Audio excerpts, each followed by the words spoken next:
De multe ori, trecutul istoric este urât, plin de fapte imorale, haotic și foarte greu de înțeles. Deci nu este prea motivant pentru oamenii secolului 21. Dumneavoastră preferați o ficționalizare care să vă miște la inimă, să vă delecteze ochii și mângâie urechile? Sau vreți o doză șoc de informații istorice la obiect, dar aride și seci, asemenea medicului care vă examinează în spital? Vreți să auziți că în țările române, ca de altfel și în celelalte țări vecine, domnea un fel de mafie ce practica o cultură politică elitistă și brutală, contrară majorității valorilor umaniste predicate astăzi? Sau vreți doar să vi se confirme ceea ce dumneavoastră credeți deja, fără să fi citit măcar un izvor istoric real? Compania americană Netflix a ales prima cale, distribuie un nou serial, practic turcesc în limba engleză, despre presupusa relația sultanului Mehmed Cuceritorul cu Vlad Țepeș. Povestește istoria voievodului Valac din perspectivă modernă, după gustul estetic de astăzi și pe baza anumitor narrative politice și ideologice. Cât de minuțios reconstituie trecutul? Aflați în această recenzie realizată din perspectiva istoricului profesionist. Sperăm ca aceasta să vă ajute să navigați prin câmpul de mine și printre capcanele narativului construit de autorii producției Netflix.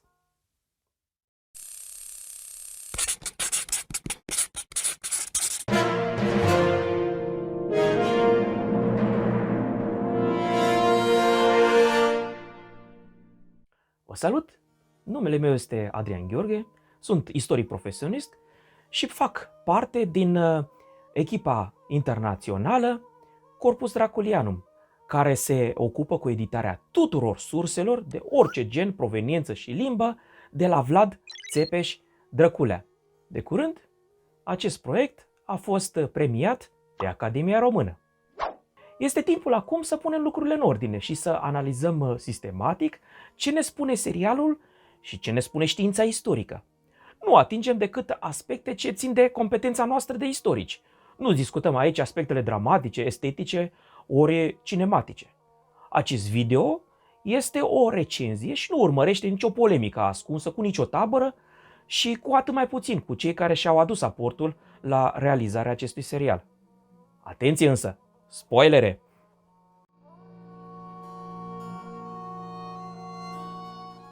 Să începem cu cele două manipulări care influențează cel mai mult percepția spectatorului. O manipulare narrativă și una ideologică. Explicând-o pe cea narrativă, putem constata că cel mai probabil suntem cu toți fanii istoriei lui Vlad Țepeș. Există însă un adevăr pe care trebuie să recunoaștem. Țepeș nu a fost un domnitor de mare importanță europeană. Țara lui era prea mică și nu avea suficiente resurse pentru a-l transforma într-un puternic și proeminent actor politic.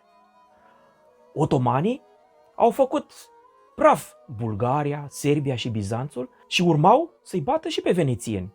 În acest context istoric, țările române au primit o oarecare atenție timp de câteva decenii, deoarece celelalte puteri ortodoxe din Europa de Sud-Est fuseseră deja lichidate. Românii erau ultimii care mai rămăseseră.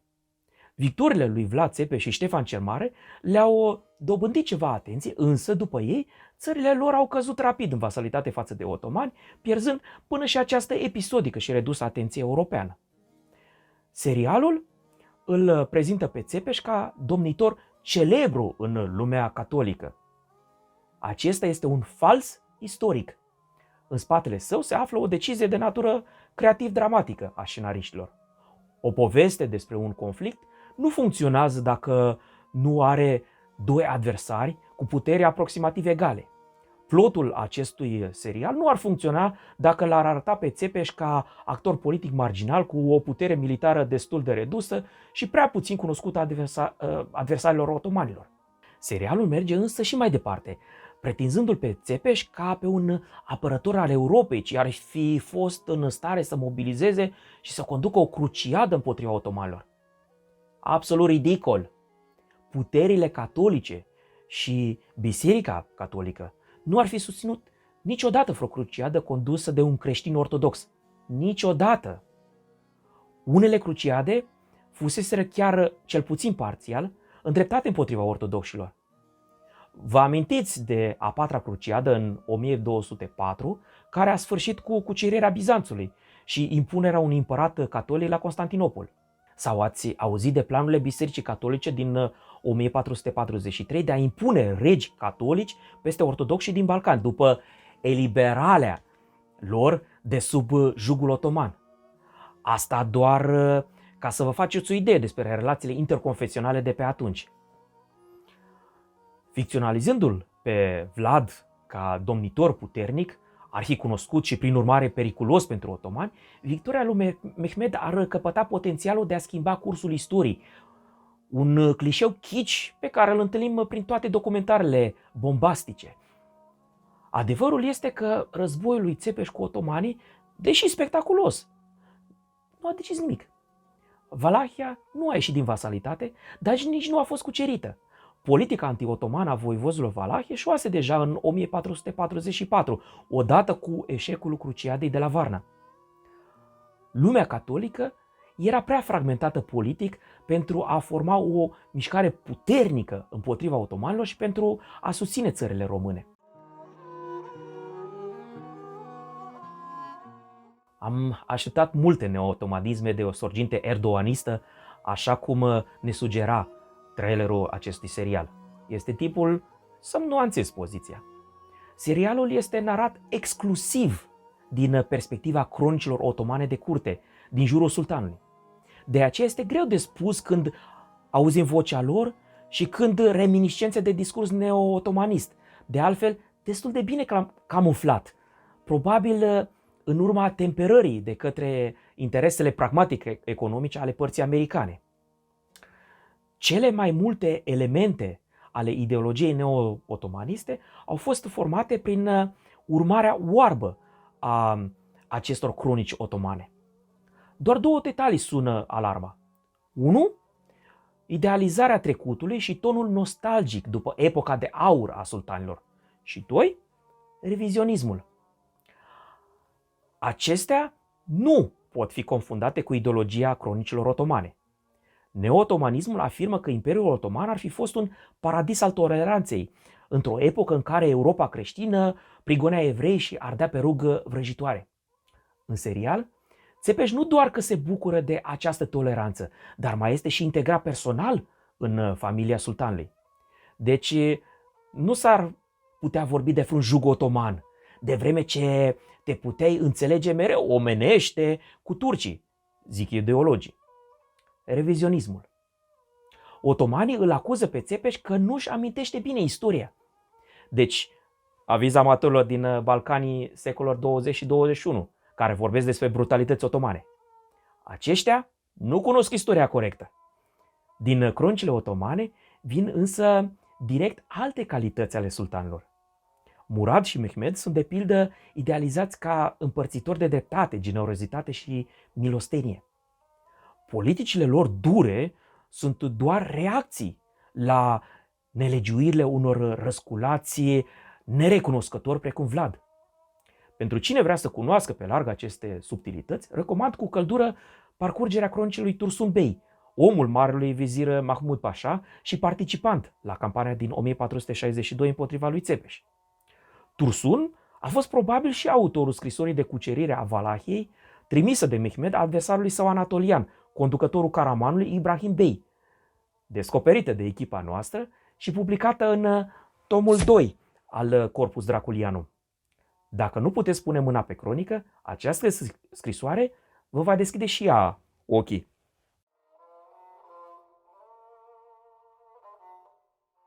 Ca să ne facem o idee despre calitatea informației livrate de serial, haideți să verificăm câteva scene și afirmații cheie. Pentru aceasta ne bazăm prioritar pe scrisori, hrisoave și alte acte de cancelare. Sursele narrative, adică de pildă cronicile, manipulează intenționat și programatic. Spre deosebire de documentele administrative, multe dintre ele secrete și menite să reguleze chestiuni stringente. Documentele administrative nu erau destinate formării opiniei publice, cum am zice noi astăzi. Cele mai multe îndoieli ridică, desigur, povestile germane despre Dracula, text născut din propaganda dușmanilor voivodului. Majoritatea informațiilor din acest text sunt ficționale și merită aceeași încredere cât portalul rusesc Sputnik despre marile victorii militare rusești din Ucraina. Nu avem nicio menționare, ori măcar indiciu în surse, orice surse, că Mehmed și Vlad ar fi avut vreo relație personală. S-or fi întâlnit posibil la Adrianopol, pe când Vlad și Radu erau ostateci, dar nici asta nu este nicăieri atestat negru pe alb.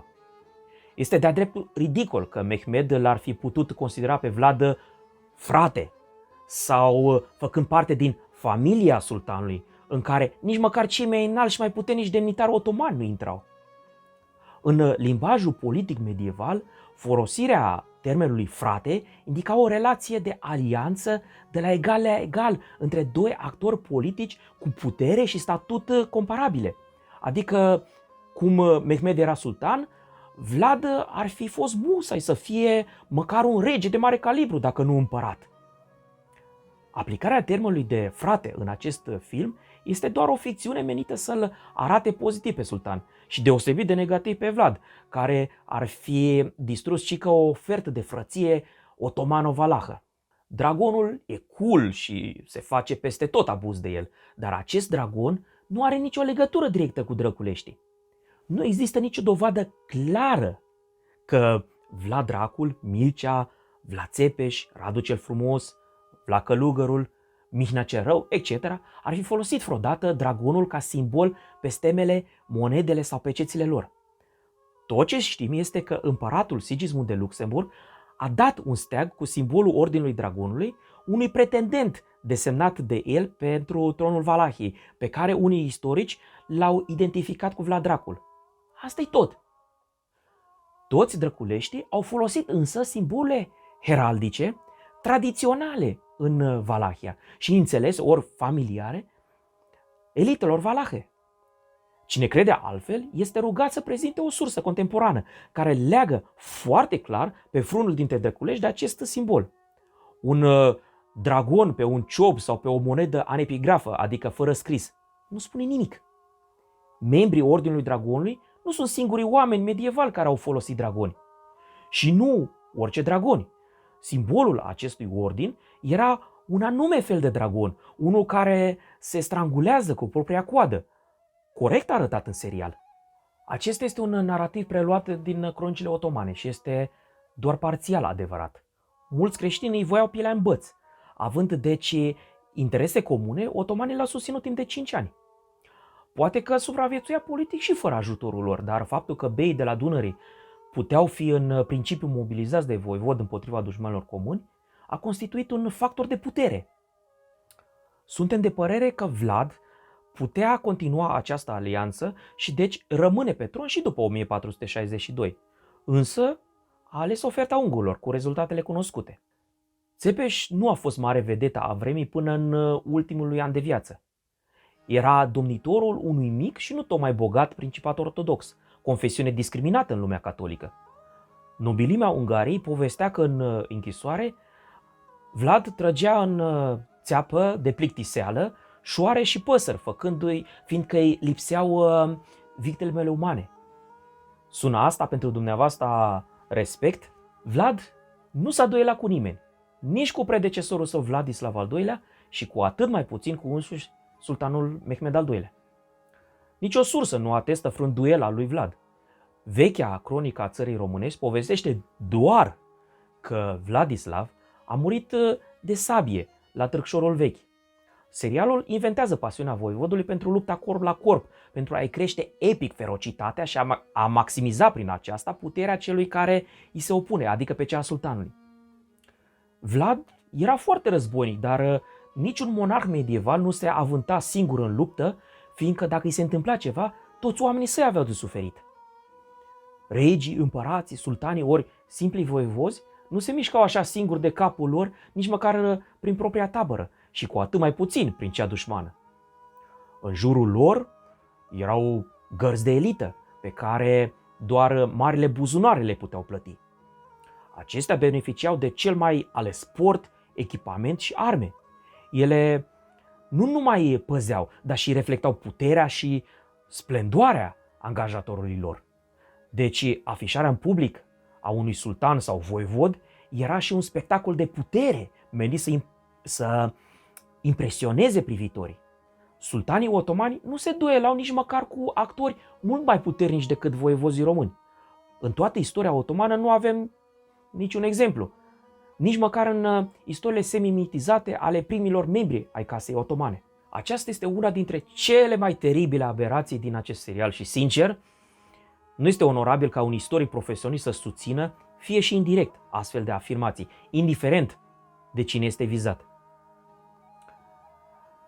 Valahia nu a fost o țară cu o economie foarte puternică, capabilă să întrețină o oaste foarte bine echipată. De pildă, valahii nu puteau asedia orașe fortificate, ci cel mult le puteau sufoca, ceea ce necesita multe luni. Pentru resursele de care dispunea, oasta lui Țepeș era foarte eficient organizată și comandată.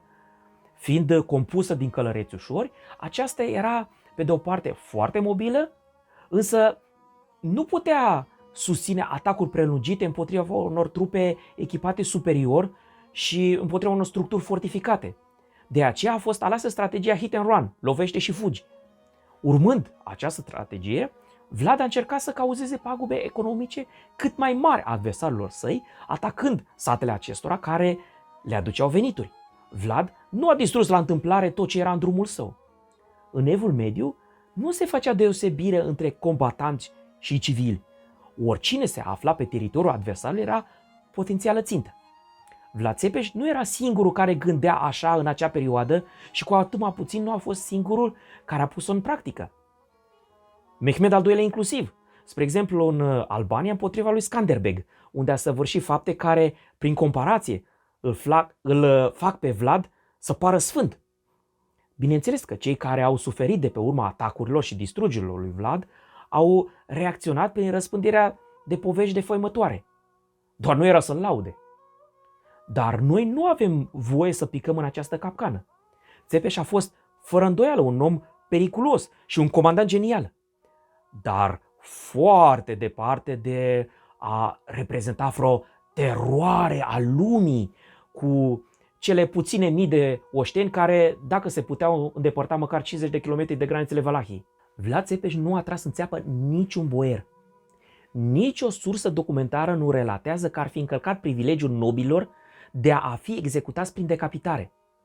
A eliminat într-adevăr niște boieri, dar din câte știm, toți au murit de sabie.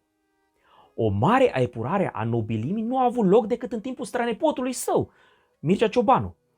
Listele boierilor consemnați ca martori și membri ai divanului în hrisoavele voievodale arată că mulți dușmani i-au supraviețuit lui Vlad Țepeș, întorcându-se la curțile urmașilor săi. Știm asta fiindcă apar în hrisoavele acestor urmași. Serialul amestecă două episoade. Cel din Cronica Țării despre tragerea în țeapă a orășenilor din Târgoviște în ziua de Paște din anul 1447, atenție maximă, nu a boierilor. Orășenii nu erau boieri. Cu pretinsa tragere în țeapă a boierilor relatată doar de cronicile germane de propagandă. Aceste povestiri promovau narativul că, boierii fiind împotriva lui Țepeș, acesta își pierdea orice legitimitate de a mai domni. Povestea aceasta este doar o invenție a unor izvoare narrative. Prima atestare este în aceleași povestiri germane unde trimișii sunt însă italieni. În cronica lui Bonfini, care este pro-Țepeș, victimele sunt transformate în otomani. Nu există nicio atestare documentară și nicio menționare de acest gen în cronicile otomane, care aveau tot interesul să relateze astfel de orori și grave batjocoriri a cutumelor diplomatice. Poate că această poveste este cumva derivată din mutilarea și tragerea în țeapa lui Catavolinos și Hamza, episoade reale, istorice. Știm că avem târgovișteni în ceata Măriei Sare, pe care, apropo, vă rugăm să o sporiți abonându-vă. Dar ne pare rău. Lui Vlad nu i-a plăcut prea mult în acest oraș. Familia i-a fost rădată acolo în 1447, iar fratele său Mircea torturat și îngropat de viu în proximitate. Despre masacrul de Paște la care au căzut victime pârgarii orașului, poate de origine săsească, am vorbit deja aici. Poziția lui Țepeș în Târgoviște era atât de precară încât a decis să-și facă curtea principală la București, în noua cetate construită de el. Definitiv nu! Vlad nu a avut vreo soție, ori măcar concubină numită Anastasia. Ambele sale soții legitime au fost din familia regală maghiară și rude ale regelui Matia Corvin. Numele primeia, cu care s-a căsătorit probabil prin 1462, nu se cunoaște. A doua a fost Justina Silaghi, cu care a fost căsătorit de rege după 1474, odată cu eliberarea, reabilitarea politică și convertirea sa la catolicism. Mai multe în acest episod. Deci, Anastasia este pură ficțiune, ca și dramatica ei sinucidere. Toate numele personajelor valahe din jurul lui Țepeș, fie susținători, fie trădători, sunt inventate. Dimitrie, Galeș, care în mod interesant mai apare și în prima parte a documentarului de pe canalul YouTube History March. Lucra Arareș, nume moldovenesc neatestat în evul mediul muntean, etc. Dimitrie putea fi ușor înlocuit cu Voico Dobrița sau românizat Voicu Dobriță, un om cu un destin foarte interesant, iar Galeș cu personajul descoperit de colectivul nostru, anume cu Neagoe de la Strehaia sau Neagoe Craiovescu. Luca Arareș ar fi putut fi foarte convenabil cineva din familia Udriște, una dintre cele mai puternice 2-3 familii valahe din timpul lui Țepeș. În primul rând, care atac, fiindcă sunt cel puțin 2 majore, datate cu maximă precizie. Mai multe în acest episod. În al doilea rând, niciun izvor nu pretinde că sultanul practic îl aștepta pe Vlad, știind când și unde va ataca.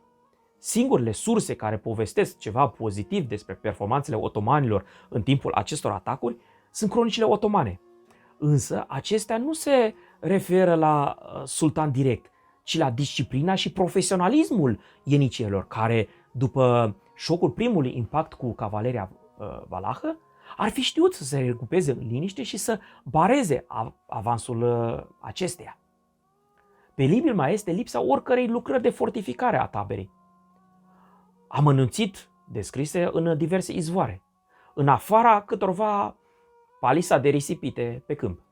Personal, cel mai mult m-a lovit în moalele capului atacul de noapte din pădure al ienicelor și bombardamentul asupra propriei tabere, care era cât pe aici să coste viața sultanului.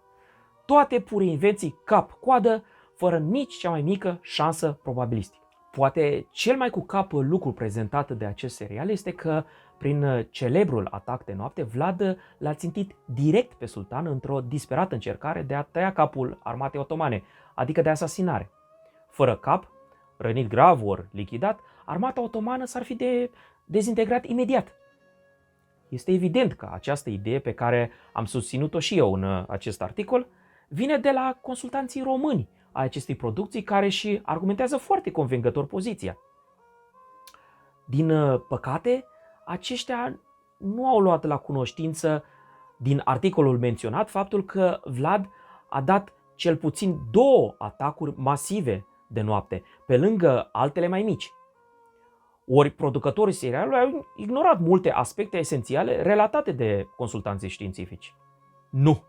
Nici otomanii la o populație de circa 12 milioane nu aveau 100.000 de soldați, după cum nici Putin la o populație de 140 de milioane nu a putut aduce dintr-o dată în Ucraina măcar 1 milion de soldați.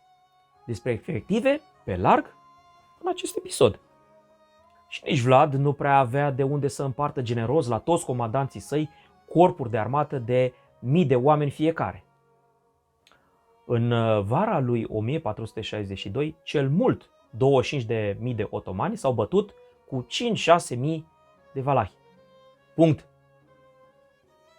Șinaristul nu stă deloc bine nici la matematică. Mehmed își întreabă oamenii câți valahi au omorât și unul răspunde 9.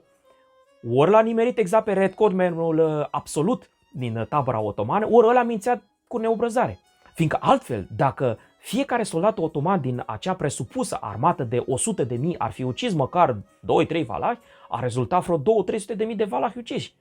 Aceasta ar fi echivalat cu mai mult de jumătate din populația Valahiei, adică cu eliminarea tuturor bărbaților valahi, plus câteva femei ceva mai bărbate ca să iasă la număr. Serialul afirmă că Vlad ar fi folosit arme biologice înaintea viselor umede ale oricărui dictator din secolul 20, împiedicate doar de convențiile de la Geneva. Un film pretins cât de cât documentar, care se coboară la acest nivel, sub cel mai de jos genunchi al oricărei broaște, pretinzând că Vlad ar fi atacat tabăra otomană cu un detașament de zombi ciumați, nu mai e demn de luat deloc în seamă. Nici o sursă nu afirmă că armata otomană ar fi fost afectată de ciumă în 1462. Probabil o confuzie cu campania din 1476 împotriva lui Ștefan cel Mare, încheiată într-adevăr de izbucnirea ciumei în tabăra otomană. Absurd de tot mai e și faptul că unii zombi ajung și mor chiar în interiorul taberei otomane, fără nicio urmă de fortificare și securizare. Ba unul dintre zombii ciumbați se mai și batitire cu sultanul, care bântuie prin tabără fără nicio gardă de corp. Cei doi mai că se îmbrăcișează, prilej cu care puteau face schimb generos de păduchi, purtători și distribuirii molii mei. Deci, dacă ciumații ar fi atins tabăra, era deja game over pentru otomani. Că Vlad ar fi folosit arme biologice împotriva otomanilor, au mai pretins și alte pseudo-documentare. Se pare că s-a creat un astfel de mit pe internet și că scenaristii Netflix de acolo se inspiră. Totul fals și absolutul low al acestui serial.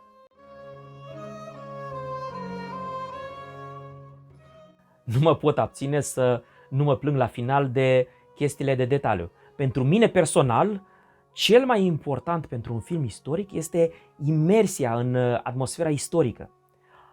Aceasta poate fi realizată prin costume, decoruri, dialoguri și, mai complicat, prin limbă și gestică, așa cum doar Mel Gibson ori serialul Roma s-au încumetat să o facă. Nu putem, desigur, aștepta aceasta din urmă de la o producție cu resurse limitate, precum cea de pe Netflix, și care se vrea mai mult să vizualizeze un documentar. Însă, este cu atât mai grav cu cât un documentar nu reușește să prezinte nici măcar minimul necesar, rămânând cu mult în spatele unor creații românești pe care mulți au învățat să le ia automat peste picior, numai pentru că sunt mioritice. Costumele otomane sunt aproape pură invenție, fie și numai prin tonul lor coloristic trist, dar mai ales prin deja hiperabuzatul clișeu al pieilor bătute cu ținte, desfințat de toți youtuberii mari, de la Metatron până la Shadiversity. Puținele detalii, de numărat pe degetele de la o mână, sunt deplasate cel puțin un secol după moartea lui Vlad. La fel și armele și echipamentul defensiv. Doar coiful turban de sfârșit de secolul XV, care apare doar în ultimul episod, aduce ceva bucurie în ochii pasionatului experimentat de istorie. În rest, serialul abuzează de anacronisme și confuzii grosolane în materie de arme. Spre exemplu, săbile sunt în majoritate din secolele 16-17, iar monturile lor chiar mult mai târzii. Și asta în ciuda faptului că muzeele turcești sunt pline de arme din secolul XV și ni se păstrează chiar și splendida sabie a lui Mehmed. Apropo, sabia lui Mehmed din film reprezintă o grosonană interpretare a celei aflate azi în muzeul Topkapı. Bomboana pe colivă sunt muschetele cu fitil, proptite pe furci și specifice epocii lui Mihai Viteazul. În timpul lui Vlad erau folosite archebuze, care erau foarte imprecise și nu prea merita folosirea lor aici. Mult mai eficient era arcul otoman, compozit cu dublu reflex și optimizat în cele mai mici detalii. Arcul otoman reprezintă culmea evoluției acestui tip de armă, practic echivalentul longbow-ului englez în Orient. Arcul era arma principală a celebrilor inicieri și a spahilor.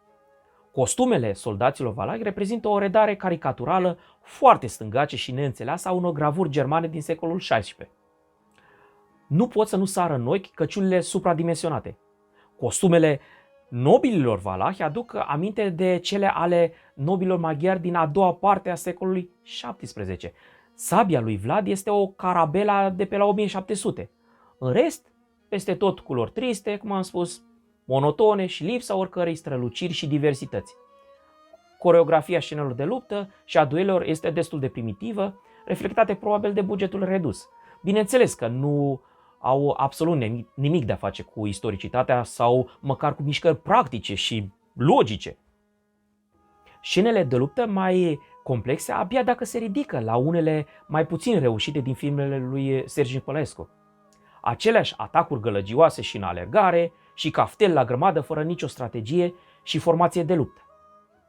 Serialul se pierde în detalii cu panorame aeriene fără nicio noimă, în loc să profite de aceasta pentru a ne arăta mișcări de trupe și răspunsul adversarilor.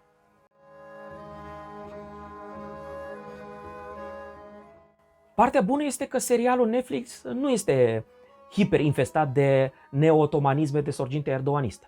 Pur și simplu, acesta este narat exclusiv din perspectiva cronicilor otomane de curte, adică, așa cum ne place nouă istoricilor să spunem în termeni complicați, a unui discurs sultanocentric. Probabil că excesele părții turce au fost temperate de pragmatismul economic al colegilor americani. Deci, ca să fie foarte clar, producția nu este propagandă turcească pură, ci reproduce, voi sau nu, necritic, ideologia cronicilor otomane. A povesti o parte din film din perspectivă otomană, în principiu nu e deloc greșit, însă trebuia contrastat cu perspectiva valahă și maghiară. Vocea acestora din urmă actori nu este deloc auzită. Maghiarii sunt cu totul muți, iar Vlad este un villain clasic american, un fel de Joker din Batman, care zâmbește sadic în orice scenă, sfidează pe față pe oricine de la curtea otomană și se comportă ca ultimul gunoi până și cu slujitorii săi fideli. Vlad și Mehmed sunt lipsiți de orice rațiune. Vlad este un dement suferind de disfuncții de tip borderline, mânat de sângele clocotitor și mânia oarbă. Mehmed este un depresiv mânat de coșmaruri și de jurăminte greu de împlinit. O combinație deci de Hollywood și telenovele turcești. Și la asta chiar nu mă așteptam. Te aștepți de la un documentar să-ți prezinte raționamente și gândiri politice și militare. Care erau interesele și scopurile actorilor politici? Ori personajele noastre sunt mânate exclusiv de sentimente. Niciunul nu gândește limpede, calculat, strategic și în termeni real politici. Având alături atât de mulți consultanți serioși, mulți dintre ei chiar renumiți în domeniile lor, nu ne-am fi așteptat la atâtea naivități, copilărisme și revoltătoare deformări. Nu mă refer aici la cele ideologice, ci la cele punctuale, factice, așa cum am exemplificat mai sus. În unele cazuri se vede însă că scenariștii ori nu i-au înțeles pe consultanți, ori au manipulat răspunsurile lor, integrându-le în contexte false, ori deplasate, ca să se potrivească cu preconcepțiile lor dramatice. Serialul se pretinde a fi o docudramă. În materie de docu, am văzut mai bune. Nu puține și unele chiar pe YouTube. În materie de dramă, serialul, din păcate, joacă în cam aceeași ligă cu filmul lui Doru Năstase de acum 50 de ani. Discursuri lungi și patetice, care nu contribuie cu nimic la plot, costume și arme cel puțin naive. Filmul lui Năstase a ascultat însă mult mai mult de consultantul său științific, regretatul istoric Nicolae Stolcescu, o adevărată enciclopedie ambulantă în materie de izvoare istorice. Filmul în cauză nu a ajuns la nivelul de blockbuster al celor produse de Sergiu Nicolaescu din cauza agendei explicit propagandistice ceaușiste. Alături de Buzduganul cu 3 pe cer și Ștefan cel Mare Vaslui 1475, acesta face parte din trilogia ce trebuia să-l reflecteze explicit pe dictator prin figuri istorice care cică îl prefiguraseră.